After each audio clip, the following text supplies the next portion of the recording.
Hello दोस्तों, welcome to my YouTube channel.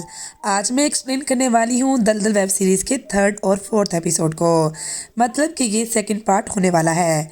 तो आइए इस वीडियो को स्टार्ट करते हैं, लेकिन इससे पहले चैनल को सब्सक्राइब करके नोटिफिकेशन बेल को ऑल पर कर दीजिए ताकि मूवीज़ और वेब सीरीज़ का लेटेस्ट एक्सप्लेनेशन सबसे पहले आप तक पहुँच सके। तो थर्ड एपिसोड की शुरुआत एक फ्लैशबैक के सीन से शुरू होती है, जहां हमें 2015 का सीन दिखाया जाता है।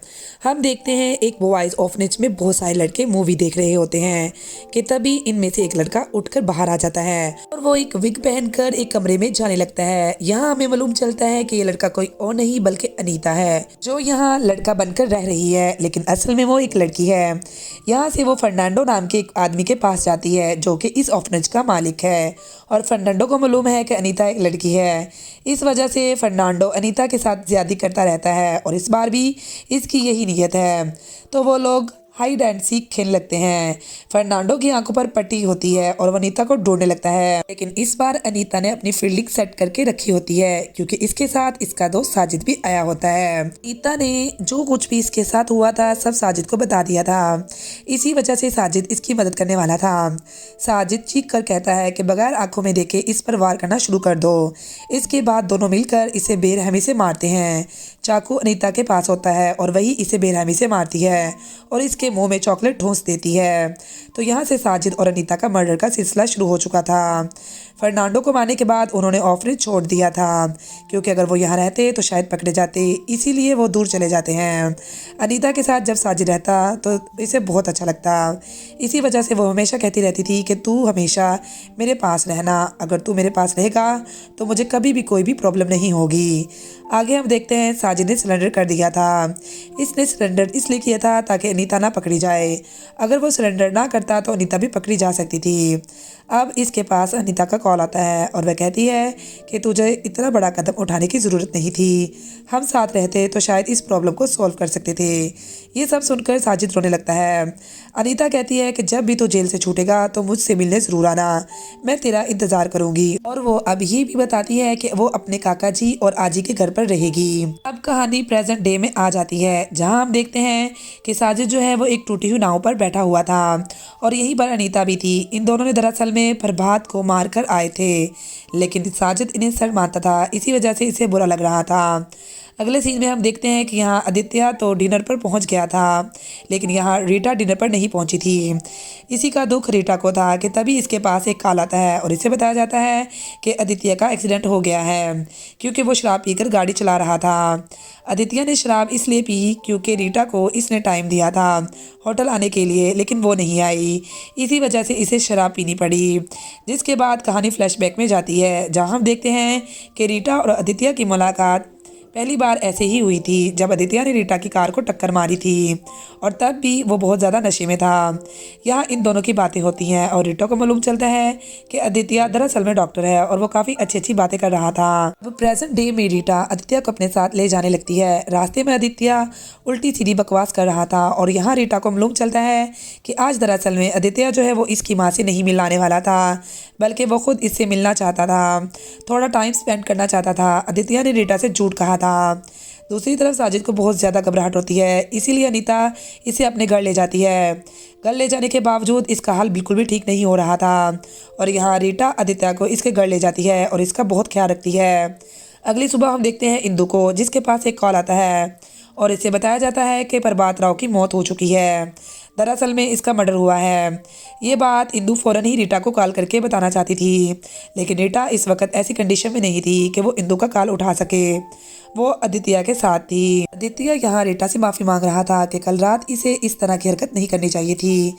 मैं प्रॉमिस करता हूँ कि मैं जल्द अज जल्द अपनी माँ से बात करूँगा और इन्हें जल्द से जल्द तुमसे मिलवाऊंगा, लेकिन रीटा यहाँ कोई भी जवाब नहीं देती। दूसरी तरफ हम देखते हैं कि अनीता जो है वो सुबह यहाँ साजिद के लिए नाश्ता लेकर आती है। वो साजिद से ये भी कहती है कि कल तूने गुस्से गुस्से में बीच पर ही मोबाइल फेंक दिया था। मैं इन्हें ढूंढने के लिए गई थी, लेकिन मोबाइल फ़ोन नहीं मिले। और यहीं पर हम अनीता की आजी को भी देख पाते हैं। आजी को साजिद बहुत अच्छे से जानता है। इसके बाद हम देखते हैं कि साजिद का बुरा हाल था।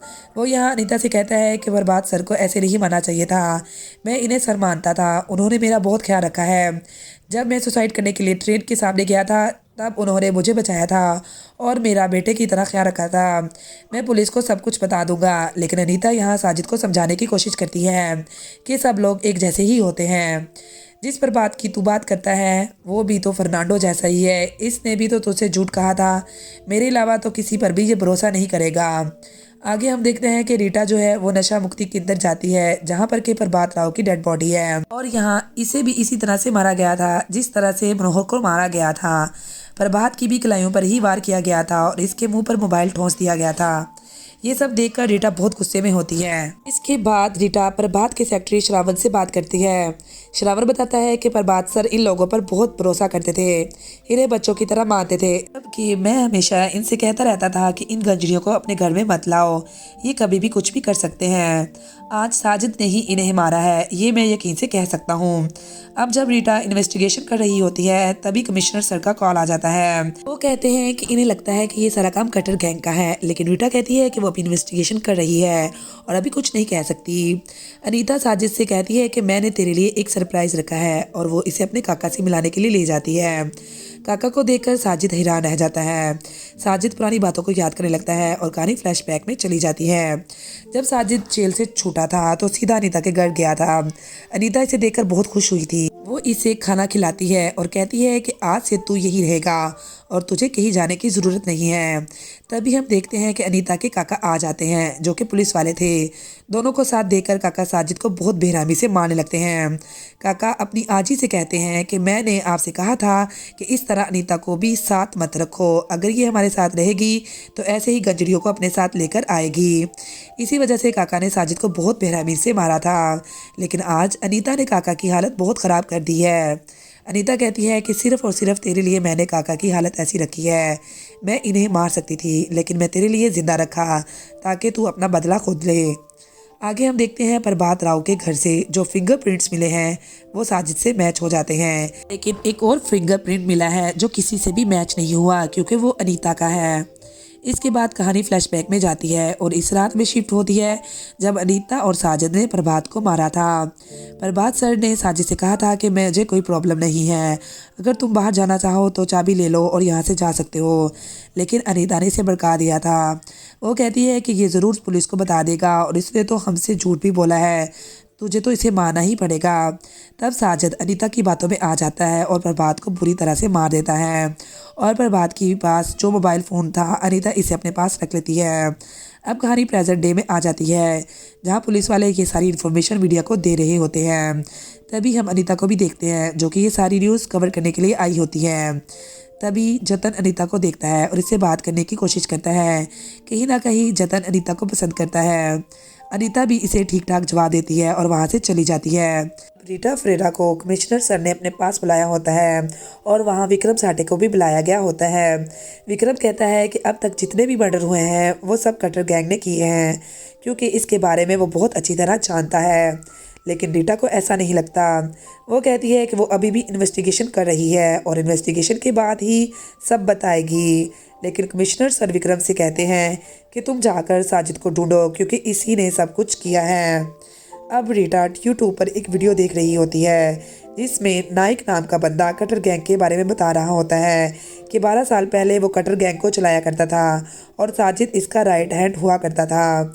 नाइक कटर गैंग की कहानियाँ और किस्से मीडिया वालों को बताता है और इनसे पैसे लेता है। तभी इंदू वहाँ आ जाती है और रीटा इंदू पर बहुत बुरी तरह चिल्लाती है कि हम इस केस पर इन्वेस्टिगेशन कर रहे हैं और नाइक की इन्फॉर्मेशन सबसे पहले हम तक आनी चाहिए थी। तो ये सब इन्फॉर्मेशन विक्रम तक पहले कैसे पहुँच गई? इंदू को अपने बेटे को स्कूल से लाना था लेकिन रीटा ने इसे काम दे दिया कि वो नाइक के पास जाए और सारी इन्फॉर्मेशन लेकर आए। तभी रीटा के पास आदित्य का कॉल आता है। वो माफ़ी मांगता है और बात करने लगता है, लेकिन रीटा कहती है कि शायद अब सब कुछ ओवर हो गया है और हमें यहीं पर इस रिलेशनशिप को ख़त्म कर देना चाहिए। आगे हम देखते हैं कि अनीता जब अपने घर पहुंचती है तो इसे वहां साजिद नहीं मिलता। वो घर का कोना कोना छान मारती है लेकिन साजिद कहीं भी नहीं होता। ये देखकर अनीता घबरा जाती है। इसे डर होता है कि कहीं साजिद पुलिस के पास ना चला जाए, अगर वो चला गया तो प्रॉब्लम बहुत बड़ी हो जाएगी। आगे हम देखते हैं कि इंदू नाइक के पास जाती है और नाइक इसे सब कुछ बता देता है कि साजिद पहले इसके लिए काम करता था। वो बहुत तेज़ लड़का था, लेफ्ट हैंडेड था और अपना काम बहुत शार्प तरीके से करता था। लेकिन जब वो जेल में गया और जब वो विनाइल से मिला तो वो गंजड़ी बन चुका था और फिर हमारे किसी काम का नहीं रहा। इसके बाद हम कभी नहीं मिले। दूसरी तरफ हम देखते हैं साजिद को, जो अनीता के घर से फरार हो चुका था। वो एक टूटे थिएटर में जाता है जहाँ इसे इस जैसे बहुत से लोग होते हैं और वही एक लड़का इसे मार देता है। साजिद को बहुत ज़्यादा तलब होती है, इसलिए वो घर से भागा था। वहाँ वो माल फूंकता है और इसे इस बात का बहुत दुख होता है कि इसने अपने ही सर को मार दिया। तभी हम एक आदमी को देखते हैं जो साजिद पर नज़र रखे होता है। वो आदमी विक्रम को सब कुछ बता देता है। विक्रम अपने इन्फॉर्मर फैसर से कहता है कि वो साजिद का पीछा करे।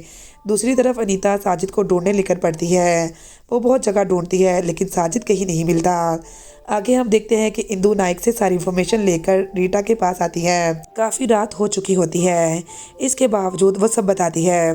रीटा सब सुनकर इसे जाने को कहती है, लेकिन तभी रीटा को मालूम चलता है कि बहुत रात हो चुकी है और इंदु का बेटा अभी भी पुलिस स्टेशन में बैठा है।